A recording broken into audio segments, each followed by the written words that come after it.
Magbilang angin. Madamo gid nga salamat. 150 ang nato na raise.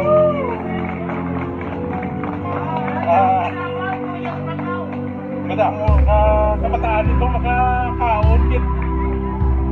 Mabulig gid na po sila. Kapin pa sa preparasyon sa tinagyang sila pa rin kasakripisyo, kapainit, kapulaw para sa tinagyang. Tapos balikan naman sila.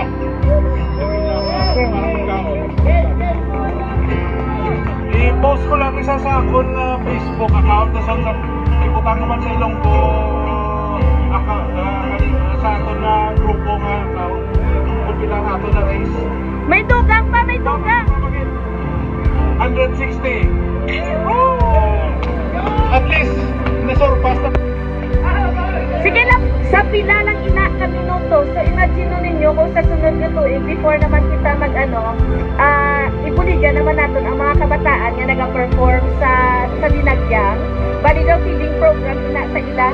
Kung sino ang nag-perform, amo ina. So that is 160 times pila ang rate